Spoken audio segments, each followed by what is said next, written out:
billahi mina sheytaan rajim bismillahi rahmaani rahim bismillahi lazi la yadru mas mi shay'in fil ardi wala fi sama wa huwa samiul alim suñu digganteeg Ousmane Sonko suñu digganteeg Bassirou Diomaye Diakhar Faye suñu digganteeg Bamba Cissé ministre de l'intérieur suñu digganteeg képp koo xam ne yaa ngi liggéey ci état bi gis dëgg ba pare bëgg ko gëm wala képp koo xam ne yaa ngi nekk ci le système Pastef d'abord ñu ngi leen di remercier di leen jégalu tamit ci temps bi yëpp te daanaka man sama wax moom du gudd tey boo seetee gars yi wax nañ lépp peut-être dafa am fenn fu ndaw fu muy rebondir balaa may ñëw ci homosexualité bi nga xamante ni mooy ndeyu laytaay waxtaan bi tey moo waral woote bi tey li may wax rek juste mooy d'abord lii Abou doon wax léegi si wàllu homme d'affaires yi nga xam ne ñoo nekk Sénégal ñu jàpp leen tëj leen ci kaso bi quoi ci ay rapports scientifiques loolu moom je pense que dama koy wax à chaque fois sànq moom mi ngi koy wax si Amir Abou mi ngi koy wax si Tahirou Sarr xam nga coow li maa ngi koy wax la fois passé maa ngi wax Tahirou Sarr étudiants yi ak Macky Sall Tahirou Sarr da doon jàppale Macky Sall di fay bourse yi Tahirou Sarr fay na bourse yi ba taay na Sénégalais yi xam ne ay multimilliardaires sénégalais ñu tëj ci kaso bi ci ñàkk fay de état du Sénégal amal leen plus de 600 milliards ba pare di leen topp ay rapports scientifiques quoi yoo xam dañu leen toppee ay miettes quoi c'est-à-dire loolu am miette daa mën a wax quoi ñu ngi si kaso bi toog ñoo xam ne mën nañ décanter situation Sénégal Tahirou Sarr am na 8000 hectares la am mbaan mooy en face lac de Guiers la ko am 8000 hectares yoo xam ne 4000 hectares yi 4000 hectares yi da koy def da ko bëggoon def mboq beneen 4000 hectares mu def ko 8000 hectares yooyu Tahirou Sarr c'est-à-dire li ñu ci naroon employé ci jeune rek c'est-à-dire man damaa gëm Abdou Karim man damaa gëm ni Ousmane Sonko bëggul Sénégal loolu dama ko gëm te yàlla rek moo tax may wax parce que man mënu ma gëm loo xam ne mën naa dimbali Sénégal yow nga tëdd si ay nit yoo xam mënoo service fas yéene woo jàppale kenn koo xamante ni dafay taxawu Sénégal ci ay problème crypto personnel bu ñu la waxee kaaw Amir Abou ak li mu jotee ak ñoom da nga naan c'est pas la peine ay nit yoo xam ne xam nañ ay bailleurs te tey dafa am lu ma dégg ci information bu fekkee du dëgg yéen journalistes yi ngeen dimbali ma si mais yéen dëgg la que dëggantaan li may laaj nii ndax dëgg la que maanaam bailleurs yi maanaam homme d'affaires yi jógee étranger jógee Émirats bi ñu ñëwee ñun suñu gouvernement dañoo annulé réunion ci conseil des ministres. maanaam loolu dëgg la nii li may laaj ñii dëgg la c'est-à-dire benn bailleur rek ay bailleurs yoo xam ñu ngi jógee benn secteur ci àdduna bi ñoom ñëw ci lu toll ni réew état ñu jox la ko ngeen ak conseil des ministres parce que benn mais bailleur boobu nga leen respecté mooy ak ñoom lépp ñooñu rek ngeen yaakaar ci àdduna bi c'est-à-dire kon après tout lu ñu mën a am yëpp mooy bailleur yooyu toll nañ am nañ maqaamay ñu annulé réunion bi ak réunion conseil des ministres maanaam ñu ak conseil des ministres quoi président du gouvernement du Sénégal ak conseil des ministres parce que délégation bu jógee Émirats arabes moo tax ay bailleur lañ dama waroon am ñoo xam dañuy jógee Angleterre Europe am ñu war a jógee feneen am ñu war a jógee Saoudia am ñu war a jógee feneen am ñeneen ak ñeneen ñu war a ñëw yéen benn bailleur boobu léegi ngeen fi toogee def ngeen fi 20 mois kenn rek ngeen fi indi ñeen rek ngeen fi indeeku ñooñu tax ngeen aj conseil des ministres léegi imaginer ñooñu gan yooyu bu ñu yëgee ni conseil des ministres Sénégal conseil des ministres gouvernement bi da ko aj ndax ñoom ñooñu dina sax jox cër juste pour wax leen ni ñii bëgguñu Sénégal te amuñu compétence gérer Sénégal dama ñëw si ambulants yi parce que aussi ñoom ñëpp il faut ñu bàyyi leen xel sama gars yi développé nañ si bu baax ambulants yi ñoom le 19 Kër Massar dañuy woote manifestation ñu wax ni Sénégal yëpp dañ dem wuy ji ambulants yi ndax sonn nañu waxuñu fu ay neex lal fu la neex jaay de mais yaa leen promettre ne yow di ngeen defal ay centre commercial yaa leen waxoon ne nañ fexe ba lijjanti leen mais waay woowal ñi nga waxtaan ak ñoom Ousmane Sonko Diomaye woo leen ñii ngeen waxtaan ak ñoom ndax ay doomu aadama lañ yoo xam dañoo xeex pour yéen ba ngeen toog ci pouvoir bi si étudiants yi nag man fa li ma siy wax ci tëjeeku si étudiants yi leen que c'est très simple étudiants yi ñoom ñoo gën a comprendre que Ousmane Sonko nee na kenn du ko chantage maanaam du fay bourse yi daal du fay bourse yi c'est-à-dire bourse yi moom duñ ko fay ñoom seen yoon nekkati amatuñ ci xalaat amu si xam-xam te man li ma jaaxal mooy comment se fait-il que loolu dem ba nekk promesse yi mu diggee woon ñun mu dem ba nekk chantage maanaam mu jàpp ne ñun bu ñu koy laaj li mu diggee woon ñun dañ koy chantage maanaam Ousmane Sonko Pastef le système Pastef laay wax ndax fexe nañ ba am seen i nit fexe nañ ba am seen i fonds politique fexe nañ ba am seen i système boo xam ne seen nit dañuy farante seen biir fexe nañ ba agrippé wu ci pouvoir bi fexe nañ ba terroriser Sénégalais yi yor seen système donte bariwuñu nag système Pastef la ñu war a wax parce que c'est le système Pastef parce que oto bi Ousmane Sonko indi keroog Grand Théâtre oto boobu presque 300 millions lay jar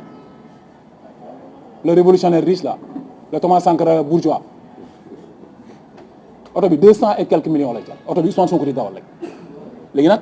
man loolu sénégalais yi ñoom ñooy dawal seen xel ñu xool ndax ñun li ñuy dund nii ak li sénégalais yi waxoonte woon ak ñoom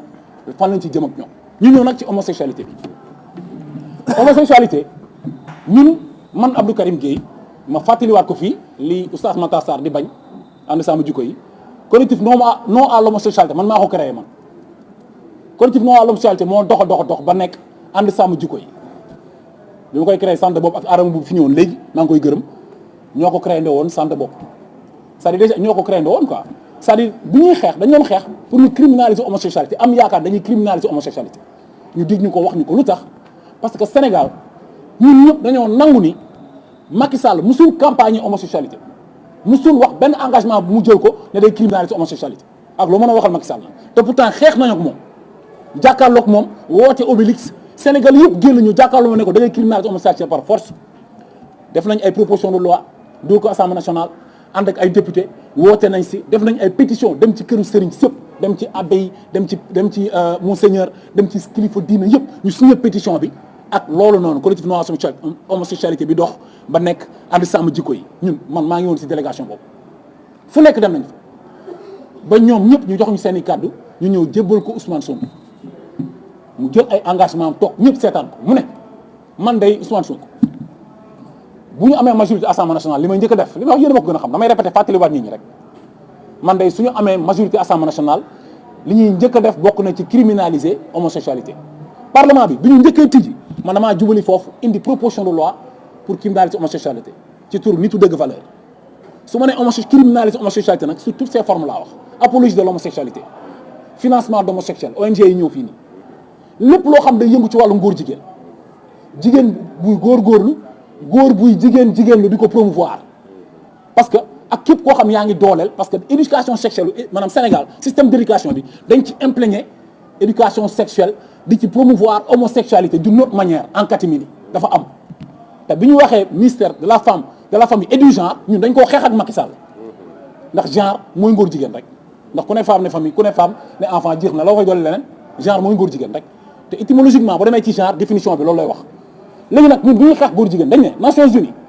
bi autorités yi nekkoon ci jamonoy Macky Sall fii ñoom dañoo demoon Nations Unies bi ñu demee ci forum bi dañ ne le Sénégal n'a pas de problème avec les homosexuels Sénégal li muy xeex mooy acte contre nature loolu la condamné loolu la article bi wax loolu la ñu wax ci code pénal loolu la ñu waxoon ñu ne loolu la article bi wax ne maanaam góor ak góor buy sëy wala jigéen ak jigéen buy sëy acte contre nature commis publiquement ils ont été très clairs ñun ñu jug xeex loolu di ko xeexee Macky Sall Obama ñëw fi Macky Sall taxaw ne ko nous sommes pas encore prêts ñu attaqué Macky Sall ne ko da nga ko war a wax Sénégal kenn du ko dañ koy criminaliser waxuma la encore prêt parce que ku prêt mooy ku ñu préparé qui n'est pas encore prêt mais tu es en train de te préparer kon na leer may ñu Macky Sall jàmm lu fi xew ñu jóg Ousmane Sonko ñëw taxaw ne élection législative yi daan ne Macky Sall bu ngeen ko bàyyee ba mu gagné élection législative yi day maanaam day légaliser homosexualité ndax dafa jot ay financement yi doo leen góor jigéen Ousmane Sonko moo ko wax de vidéo yaa ngi ko du samay wax de ñun ñu ànd ak moom joxe corps et âme ndax ñun xeex bi ñuy xeex ni yëpp li ñuy ñaan mooy man day maa ngi koy ñaan ci barke Seydina Muhammad bokk ci soldats yi doon yoon ci Àlla sallallahu alayhi wasallam loolu la ñuy ñaan yàlla ñun dañuy xeex pour suñu ngëm-ngëm yi ñu gëm ci diine bi moo xam catholique yi ñoom seen ngëm-ngëm moo xam jullit yi seen ngëm-ngëm en tout cas man musulman sama ngëm-ngëm ma fexe ba dóor ko ci institution yi ñun loolu la ñuy xeex te mi ngi commencé ci xeex ngóor jigéen Nations Unies nag bépp dëkk bu bokk Nations Unies nañ ma déglu bu baax bépp dëkk boo xam ne bokk nga Nations Unies